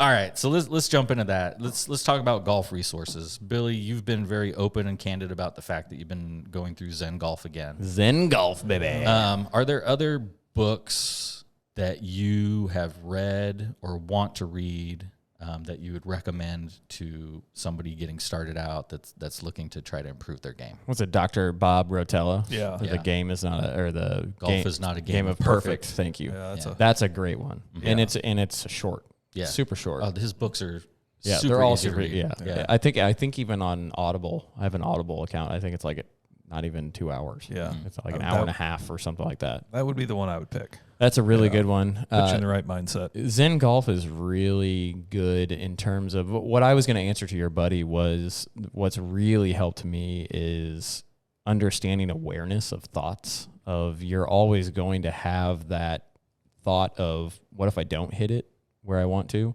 and Zen Golf, and then just meditation, all that stuff, it really brings you into this awareness aspect of it. It's okay to have those thoughts, just don't let them consume you. And that's really helped me of knowing, I'm trying to think of a specific time when I haven't perfected it, but just knowing that it's okay to have like, oh gosh, there's trouble, right, come into your mind and then just have it go away out of your mind is really helpful. And Zen Golf does that. It really just doesn't give you like the perfect technique to do it. It just kind of makes you go, okay, those thoughts are normal. But it's been really good. I think the emptying of the cup is something that, they talk about. There's 4 different cups, one that's like full and dirty and stuff like that. And I think that really helps me understand that I've got to empty my cup more of prior golf knowledge and what I thought was right, and really kind of go into it very open-minded with a learner's mindset too. So to answer his question is just visualization of understanding that I want to execute a shot and picturing it. We talked about a couple episodes, or last episode, I think it was like, do I talk to myself? Hell yeah. I talk to myself in that exact reason. I go, okay, I want to hit a draw here. Start it at the right side of the green. If I miss it, there's a lot of room left on the green, or there's a lot of the pin's on the right. You can go at the pin with a draw and you'll be in the center of the green. I say that stuff to myself. And so that to me it's a little gimmicky, but it works. Yeah. It really works. I think, being okay. What I wanted to get to, John asked me at the beginning of the year what my goals were, and I said I just want to have fun again. Not that golf wasn't fun, but I just wanted to enjoy it all the time, and that's what you have to do. Of understand you're gonna hit bad shots and not to let them consume you. And so that's just for me. It's just the moving on aspect of it. It's Bob's Dr. Rotella's book of that it's not a game of perfect. That's a very true statement. You're never going to go out there and hit perfect shots all the way around. You're going to play good, but you're going to have misses, and you're going to get up and down. Golf is managing your misses. Yeah. Yes. I mean, that's exactly what it is. And you will have one shot that you might drive home going, that was awesome. Yeah. I think perfect. The other thing in Zen Golf that it tries to reframe your thought process of look at the positives of a shot, even if it wasn't a great shot. And we do this. I know in our group collectively, we talk about this is, oh man, it's left of where I want it to be, but wow, I made great contact, great contact. So it's talking on that aspect of don't focus on the negative part of that of gosh dang it went left. Focus on like, okay, I hit that really good, because then you're going to take that positive energy to the next shot. Yeah. And so to me, it's just all about continuing to be positive of not knowing where you're going to be in a round. Doubling the first hole doesn't kill you. It sucks, but it doesn't kill you. It adds a few more rocks to the wagon, but you can still pull it up the hill. You could shoot even. I mean, you get hot unless you let it kill you. Yes, and that's the match that we played where we did the 18-hole match. Dave's round is a perfect example of that. I mean, he was 3 down quickly, I think, and then just kept playing. And he shot 1 under or 2 under on the back, and I mean, and I mean, it's just. That's the truth. Is like people, if you let it consume you early, it's going to wreck your round. Well, and you've paid for the round of golf. Yeah. Like, don't go out and let one. And you're out there to have. We're not perfect. Like John said this earlier. We're not getting paid to do this. We're out there. We're doing. We're that we know of. Are you guys? I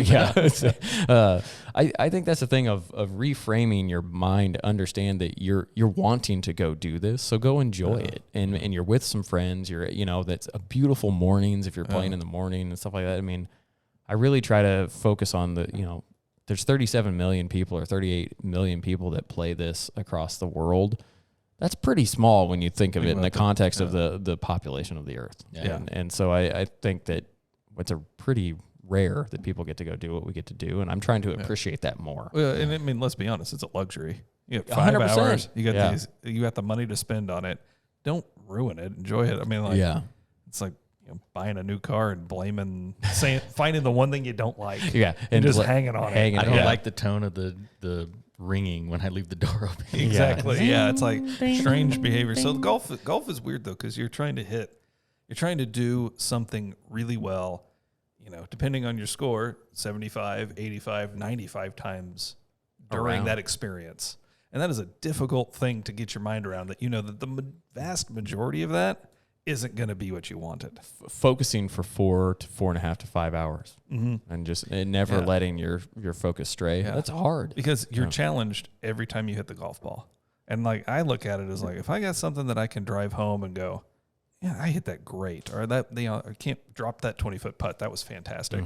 That's the thing I try to impregnate in my brain. Yeah, because that's what makes you want to go back out and do it. Interesting word choice. Yes, I want many of those in my brain. I want to have it repeat. Impregnate. But back to books. I've not read a ton, but I did read Dave Stockton's Unconscious Putting. Because the book I want to write is On for Birdie, Off with Bogey. The lifetime of a terrible putter. Yeah. And I joke that I write to the USGA every year saying, take putting out of it, make it a game of darts. Yeah. So you're a birdie bogey. You go birdie bogey. On for birdie. Yeah. Off with bogey. Yeah. Because I've 3-putted. Because I've 3-putted. That's the book I want to write. That's a great book. And I thought, remember at 3-Jack National. Yeah. This is going to have to come to an end. You don't 3-putt that much. Not anymore, but I did. Anymore. I mean, Dave can attest my putting was a wreck. Yeah. Really? I'd hit it to 8 feet and leave with a bogey. Yeah. Oh, wow. Yeah. And honestly, I don't think it had anything to do with technique. I just think you just showed up and didn't care. You just like waved the putter and whatever happened. Oh, got it. And I still have that kind of tendency, but I can now make putts. But it was from some of the stuff that was in that book. And it really is just about seeing a line, hitting a line. Yeah. That's all it is. Simplify it. It. It just takes stop overthinking it. You got a pitch mark between you and the cup. One swing thought is It's not enough. a thing. Yeah. It's not a thing. Just put it over the pitch mark. The ball will go in. Yeah. And I kind of started to focus more on that, and that's when my putting, I wouldn't say it turned around, but it got remarkably better. Good. Yeah. That's awesome. So Dave Stockton, Zen Golf, I can't remember who wrote that. He's actually got a putting book as well. Yeah, I'll look it up. Which I also own. Dr. Bob, his whole suite of Dr. books, Bob's just good. Joseph Parent. Thank you. Zen Golf. And I own all of Dr. Bob's books. They're currently being loaned to a friend. I own Zen Golf and whichever was his putting book afterwards. And John can attest Zen to this. Putting. Thank you. Zen Putting. How could I have forgotten that? Wow. What a doofus. You're so lame. Gosh, what an idiot. But John can attest to the fact that I've been a person that's always been able to hit the ball well, but I really struggled with my short game for years. And then I finally got tired of it. And what I ended up doing, as I'm apt to do, when I decide to go into something, I go in pretty hardcore. No. And so that led to me getting all of the Dr. Bob books, the Zen Golf, Zen Putting. And then I even took it a step further. I jumped into Dave Pelz's stuff. Oh, wow. So his short game Bible and the putting Bible. Those were recommended to me by our friend that used to play on the mini tours that we used to work with.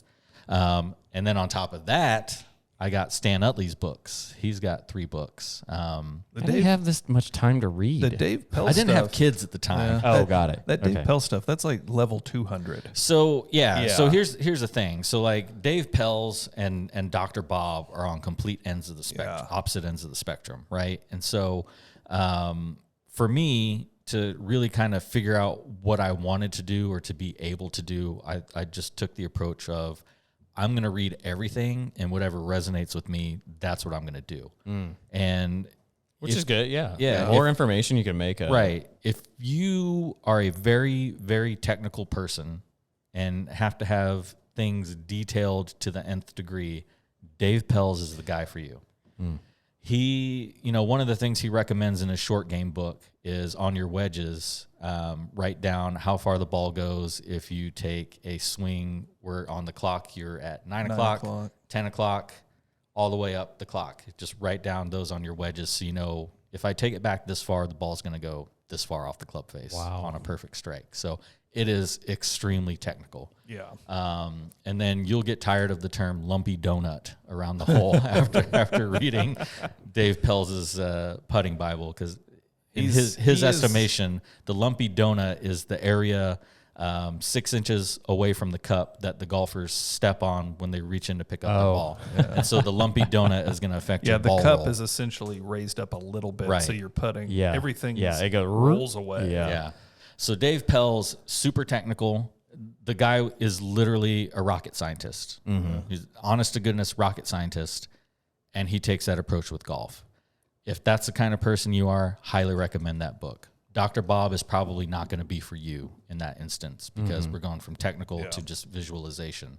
And then Stan Utley, I don't know if he still has the record, but I think at one point he had the record for lowest amount of putts in 9 holes in a PGA Tour event. 0? No, I think it was like 7. Oh, wow. And so he's got his philosophies on putting and chipping. His is the one that actually resonated with me the most. He's the reason why around the greens I'm using a 56-degree wedge exclusively. Yeah, I'm not going to argue that. Right. I think 60s are dangerous. Yeah, so he's got the art of the short game, the art of putting, and I believe the art of scoring. Make your own jokes there. But his philosophy is the one that resonated with me the most. Dave Pells is an advocate for the straight back, straight through putting stroke. I feel like that's impossible for a human to accomplish. Yeah. Stan Utley is an arcing putting stroke kind of philosopher. So go out there, find something that resonates with you. The libraries have all these books. There's a ton of resources out there, but those are ones that I dug into to help with that. Yeah. As far as what to work on, don't spend all your time on the driving range. I think you guys would agree with me on this. Yes. Your scores are gonna drop dramatically if you work on your wedges and your putting. Oh yeah. If you do that 75% of your practice time, that's where you're gonna see the most benefit. Yeah. Right? Yeah, because those misses, like when you do miss a green and being able to get up and down, invaluable. Mm-hmm. I mean, it's such a game changer to be able to walk away with par. Yeah, to save a par. Saving a par sometimes feels like making an eagle. Yes, absolutely. Really. Yeah. So, you got a difficult chip, or you hit a good chip, you almost make a chip. I mean, you are going to chip in from time to time. And the key there is not missing greens by miles. It's missing greens to attainable. And I still think I don't think where I want to miss, but I do think if I'm going to miss, do I want to be short? Do I want to be long? What gives me a chip or a putt that allows me to be more accurate? So uphill. Yeah. I want to chip uphill. I don't want to be aggressive with that. Yes, you can hit it harder. Yeah. You can play at 56. You can play at 52. You can play at 60, depending on it. And I think it just opens up a whole nother area. I mean, it's just thinking through that stuff. Yeah. Aim small, miss deliberate, small. Deliberate practice type philosophy is, go out and... Don't go out and practice flop shots every time you're practicing your chipping. Incorrect. Yeah. You can't take the Floppendopolis out of the bag. You need to know how to hit flop shots, but getting the ball onto the green and rolling is going to be better. Yeah. Yes.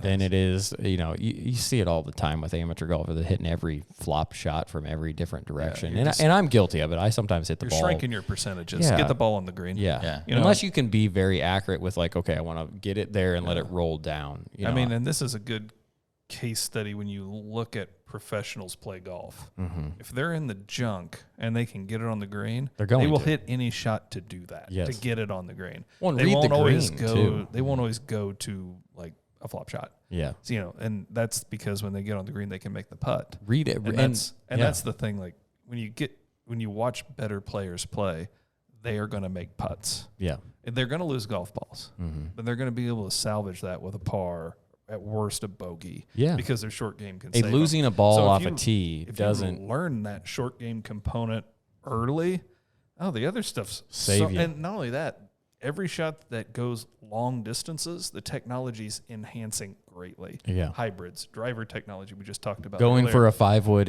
or going for a par 5 and 2, Yeah. if you can be, that's why you hear them say, I want to be in that bunker next to the green exactly. or whatnot, because they know they can get up and down. They know, okay, that's a birdie right there. I agree with that 100%. Mm-hmm. So you guys bring up an excellent point that I wanted to drill home at some point, because the next part is, what are things that you can do, like training aids or things like that can make you better? Oh. However, I want to sidestep a little bit because John said it. Mixing it up. Sidestep. John said it. You watch better golfers and see how they play. Yeah. In my opinion, and I want to see if you guys agree, if you go out and consistently golf with guys that are better than you, that's going to, and you actually observe them instead of sitting back in your cart and feeling small and I shouldn't be here. That to me is one of the most valuable things you can do as a golfer to learn how to play a game of golf. You get to see somebody that can. It's like a lot of things. If you want to be a better driver, ride with somebody that can drive well. But with golf, if you play with good golfers that at the moment are surpassing your ability, you will learn things about what can make you a better golfer. That's going to 100%. Happen. Surround yourself. I mean, it's the same with, if you want to be a better person, surround yourself with good people. Why am I here? Yeah. Oh, yeah. Good point. You're off the podcast. Yeah. You don't want to be a better person? Yeah. Or are we bad people? Yeah. I haven't figured that one out yet. Yeah. Which way are you going with this? Yeah. Let's sidetrack a little further here. What are you saying about us? Yeah, exactly. Gripping psychiatry. Yes. But no, I think there's a gripping lot. Freud. There's a lot to that. Like you will hear golfers that have amazing capabilities complain about always shooting the same number. They're playing with the same people over and over again. That's great. But if your goal is to get better, experience the way other people play the game. I think that is a big piece. You'll pick up on little things. I mean, things, and the way they read the green, the way they putt, the way they do their practice strokes, the way, they spend less time maybe hitting a shot or spending more time analyzing the shot, but doing it in a quick, making it very decisive decision quickly. The decisions that are made by people that can execute the shots will help you understand what decisions you need to make to execute the shots and kind of reduce that I'm going to hit this Phil Mickelson flop shot. Right. I'm going to watch somebody that's going to shoot a 70 today, and they're going to get it on the green. Yeah. One way or the other, they're going to figure out a way to keeping the ball on the in play and getting it on a green. That's how your numbers get better. Yes. But I think conversely, the other thing that can help you is sometimes you'll see them hit a shot that you're like, I've got that shot in the bag, like absolutely. a low left hook, right? Oh, yeah. Not alone. And that will help you kind of boost your confidence, say, you know what, they're not perfect either. And let me watch how they recover from this. But they recover. Right. They recover. That's the difference, is they hit bad shots. The pros hit bad shots. Yeah, absolutely. You see it. I mean, you see it in all sorts of tournaments when they broadcast more of the just, I think it was like the Olympics. You saw a lot of that. Yeah. Like, you're just like, wow, they are not that good all the time. No. It's because TV broadcast every great shot. It's like Bill Dance Outdoors. Yeah. He catches a fish every 2 minutes. Yeah, No, he doesn't. Exactly. It's just how they edit the thing together. Yeah, exactly. It's true. Love you, Bill. If you're still alive. That's why the elk hunter is always getting elk. Exactly. Yes. Yeah. And I can tell you, they don't. Yes. But yeah, I think watching a variety of people play the game, especially ones that are accomplished and good at it, it's only going to do good things. Yeah, don't be intimidated by it. Of course, it's intimidating, You're but gonna just go take your play. lumps. You're going to lose money in those bets at some point. Not if your handicap's accurate. Well, sure, you're right. Well, Yeah, if that's you're the Bobby, other. you Get just your win all the handicap. skins. Yeah, he does win all the skins. No, that's a good point. Is regardless You're of your level of competing play, against go them get your with handicap Yeah. established. It Yeah. drives me bonkers when people don't do that. I know it costs money, but we're talking in Kansas City, it's $35 or something like that. It's not like, if that's breaking your bank, Golf's not your sport. then don't play golf. To tell you, Right. yeah. So- This is more expensive than a cocaine habit. Yeah. Yeah. Golf is. It is. At Is least it? it's healthier. I haven't think. thought about that. Yeah. I mean, Wow. think about it. I mean, you spend a boatload of money doing this sport. Yeah. And It's true. Got to buy balls. Yeah. Shafts. You got to find balls. You got to find balls. Yeah. Yeah. Like, I'm out of balls again. Back into the trees. Back to the. Got to go to my dealer for balls. Got to get the quick stick for Yeah, my the quick hit. Yeah, he's like, Yeah. I think this one's still good.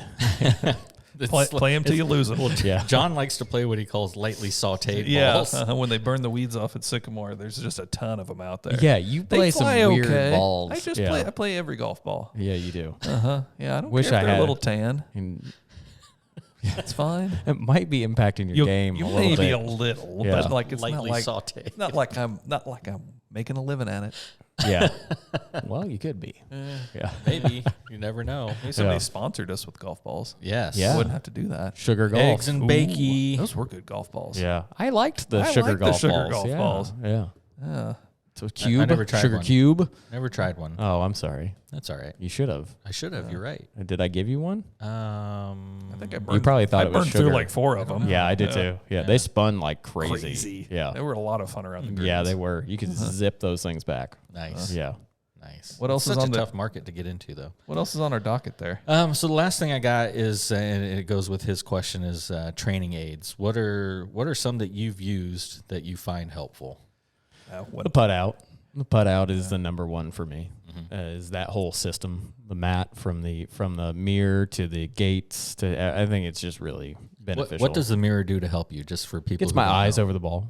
Gets my I Is that know your where eyes my are head. supposed to be? Yeah, John. Yeah. Putter head's supposed to be at least 8 inches past your Yeah. eyes. Okay. Yeah. Yeah. That might have been Pretty your sure. putting problem. All those 3 putts. Yeah. I mean, in technical Yeah. speak, yes, that's where they're supposed to be. Not everyone is perfect.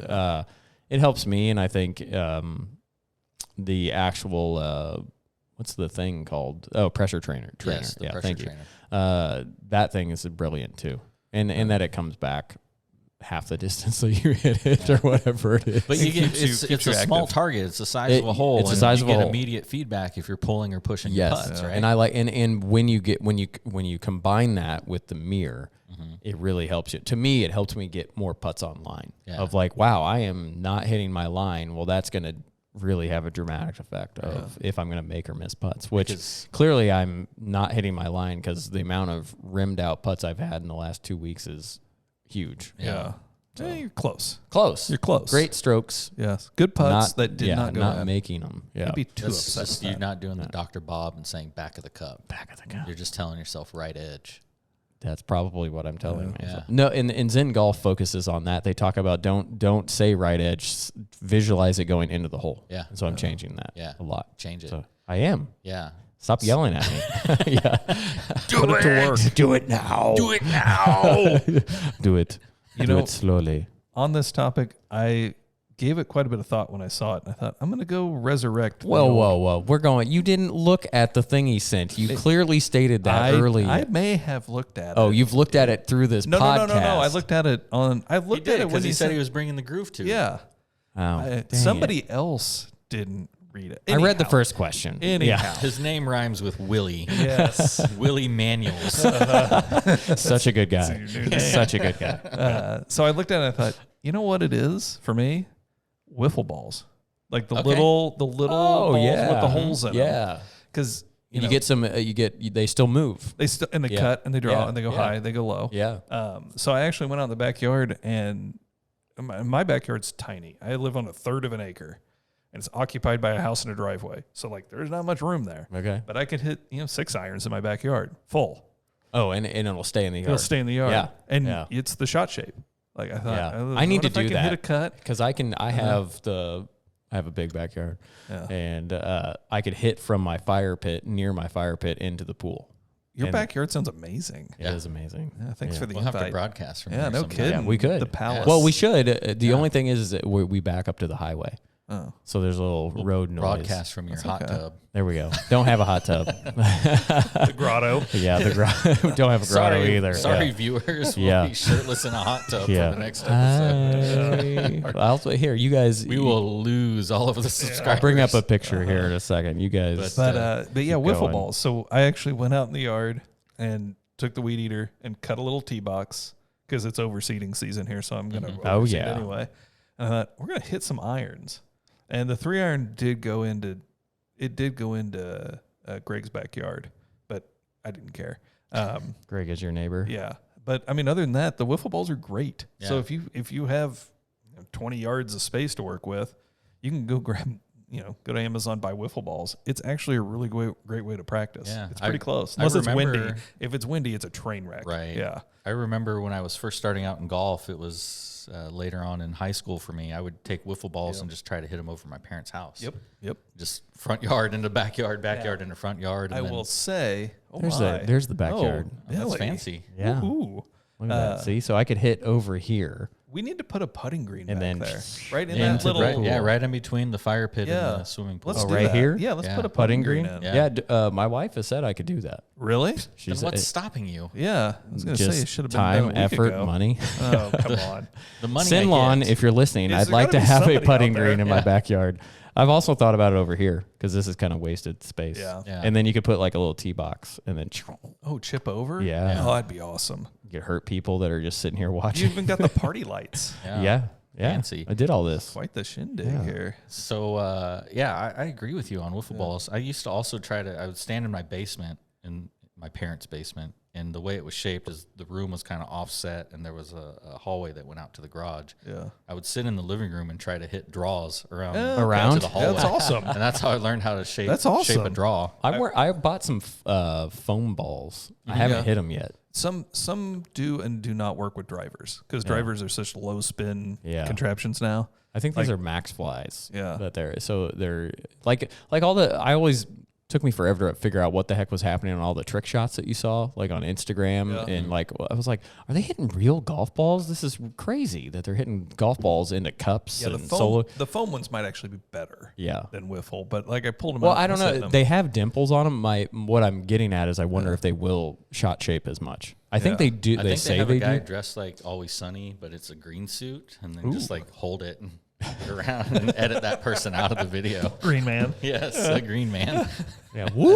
I think that's what's happening. There's a draw. Yes. There's Charlie a Day shows up. Yeah. Pretty sure that's what's happening. For me, as far as training aids, I'm 100% going to advocate for some type of putting mat. Nice. The perfect, the putt out is a great one. There's lots. Honestly, there's a ton of them, high end, low end. Even if you get a lower end one, Just a carpet, just good carpet on the carpet. Yeah. If you got, I would recommend like a Berber. Yeah. Not like a plush carpet. Oh. Or something like you would see in an office. Try selling that to your significant other. Right. We're getting this hard. I need carpet that runs at a 10.5. I had that in the basement at the old house. Oh. Yeah. Okay. And so it worked out beautifully for me. But but any type of putting system, because if, just like John said, on for birdie, off with bogey. Yeah. If you can turn those 3 putts into 2 putts, Right. and say you're 3 putting 18 holes around, that's 18 strokes you just shaved off, right? Yeah. Just by doing that. So, get some kind of putting mat. Yeah. It's going to help you. Are there any things out there on the market that you've seen that you guys want to try? The air hammer. Maybe that's the other, no. All the gimmicky ones. I just on the golf channel. I just want to buy them just to see what they're like. But no, One shaft fits all. I'm trying to think. Yes had a putter a long time ago, like 10 years ago, or maybe even more, and it was a really thin shaft, and it was real whippy, and it was to help you create better tempo, so you weren't herky jerky going back on putts. Yeah. See, I want to try an orange whip for that same reason. I tried the orange whip. I didn't like it. It just felt weird. Maybe I didn't give it enough time, but I was the same way. I was like, oh, it'll help me with my tempo and stuff like that. It didn't help me. Yeah. But I would say I probably didn't give it as much time and effort that I need to, because like you see a ton of people with them in their bags and stuff. I thought, oh, what a great warm up.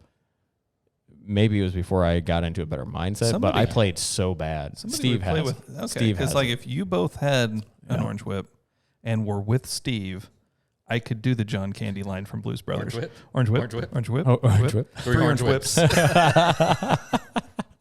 So yeah, I would appreciate that. So go ahead and pick those up. Yes. No, I just remember trying it, and I played such bad golf the couple times I warmed up with it that I was like, never again. And I think I borrowed one. I don't think I bought one. Now, are you supposed to warm up with it or just kind of train on the side with it? I think you can do both. Okay. From what I remember reading online, it can be a training aid on the side that you can just swing, and it helps you develop tempo because it's a little like a weighted. fishing pole, right? isn't it? Yeah. Like, yes. yeah. So it's whippy. Yeah. And then Hence the you can name. warm up with it as well. And there's Skills makes one as well. It's very similar. Yeah. So and they're kind of expensive, is what I would agree to. It's like I didn't want to go. $100 Yeah. I was Yeah. like, for what? So for a foam ball on the end of a yeah. radio antenna. I liked I tried the super speed sticks, and I liked those better. I have those. I have not used them yet. You should use them. They're really good, and they're good. Honestly, they're good warming up the body better because they have the different weights. They send you all the exercises too. It's dynamic warm up, and it's pretty good. I mean that and I like the fact that you could. It's kind of dumb because you could do this with a golf club too, but you can hold them and use them as balance points to do the dynamic warm up. Warming up your hips and stuff like that. So Jose Maria. No. yes, squat down, Yeah. move the hips around. Yeah. The mechanic. Yeah, with a cigar in your Miguel mouth. Angel Jimenez. Yes. Miguel. I had the wrong 3-named man. Yeah. Yeah. Was there anything that you wanted to try? That Not you've really. seen? I'm not. You're not a gimmicky kind of guy? Not really. I mean, you know me. I'm going to show up and just hit my golf clubs. Now, I will say, like, Dave is Kevin Costner in whatever that movie No, is. I don't have the homemade contraptions. Oh, yeah. Get rid of the... Tin Cup. yes. I couldn't think of it. I will say, like, the one thing that makes sense is Doug has that little donut. You can just throw it over your grip. Oh, I have and one of those. Yeah, A weight? the weight. Yeah. Like, that's, like, Yeah. makes like sense baseball to me. It's like baseball. Yeah. Yeah. But other than that, no, I don't really Yeah. have anything. Yeah, what about you, Dave? So It's for me, 50 Orange Whip. minutes of you talking. Orange Whip, the super speed. The only other thing that I've seen that makes sense to me, and it's very similar to something that you have, there's this thing called the Delta Putt. I don't know if you've seen ads for it scrolling through the internet. Oh, you made me just think of something. I want to try the birdie ball. The putting mat system? Yeah, well, it's a ball, and it's like a like the hollowed out PVC ball. tube? Yes, Yeah. it's a birdie I haven't ball. tried those. I've had their putting They mat. have mats. They have mats too. They're Yeah. based in Evergreen, Colorado. Yeah. So I've tried their mats. I can tell you about those at another time. Gotcha. But, But I want to try the actual ball because I think you can hit it. You can hit it too. It's a limited flight. Yeah. Yes, and it'll shot shape and everything like that. And Yeah. I think you can putt with it too. Yes. All right, okay. Yeah. That's But pretty cool. the Delta Putt, and eventually maybe I might get one. It's this triangular thing, and it's on each side. It's got like a curved nub, and it's for putting. And there's amateur, pro, and tour level sides. So the size of the nub gets smaller.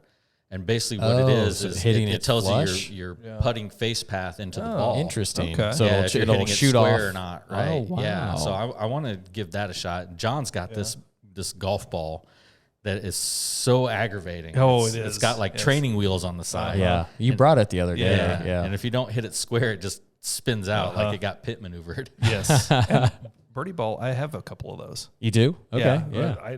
I they're like 10 years old.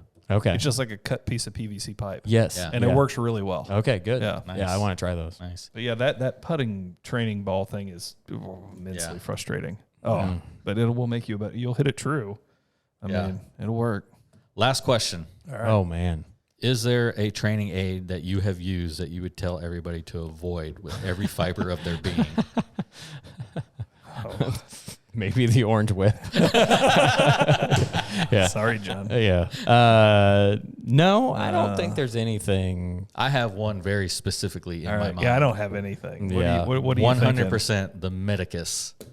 Is that the heavy driver? Oh my god. It's the thing that when you breaks. take it back, it Yeah. falls apart. Oh, Yeah. Yeah. Okay. It will aggravate you to no end, and I don't know what specific swing plane it is trying to put you on. Isn't it about speed so you don't jerk the club No, back? It shouldn't break if you make the perfect swing. Yeah, Oh. that's exactly it. Your hands have to be just right, and you have to be just right at the top. And Yeah. it's unless you're Adam Scott, you're not going to have like the most technically perfect swing in the world, right? Right. Yeah. So all it's doing, in my opinion, is pinching fingers and pissing people off, right? I have swung that thing a couple times, and it is really. I thought it was a tempo tool. But It is. I think to it's a all degree, of the yeah. above. Yeah. Yeah. Tempo and timing, and because if it breaks, you've done something wrong. Yeah. So Well, I would agree. That thing was aggravating to no Yeah, end. I would I wouldn't avoid use that it. at all costs. yeah. They're still out there somehow. Somehow, somewhere. Where are we at on time? We've gone a long one, hour and 32 minutes. Thanks, listeners. You hung in. Yeah. Well, man, thanks for listening for this long. Yeah. We'll jump into some of my friend John. I'm surrounded by Johns in my life, and not in the only prostitute one Billy type John, but yeah. but So we'll jump into more of your questions next time. But yeah. That was great. Thanks for John for submitting those questions. awesome. That's awesome. Sure. We need more of that. We got more. If you got questions, you can reach out to us. Dave's got a cell phone number, which is 555-555. Putts. 5555. PUTZ putts. Yeah. Dave Putts. Yeah. Slide into our DMs if you got questions, comments on our videos. We'll answer those for you guys. Make sure you on subscribe. air. Yeah. Yeah. Smash Thanks, the listeners. like button. Bye-bye.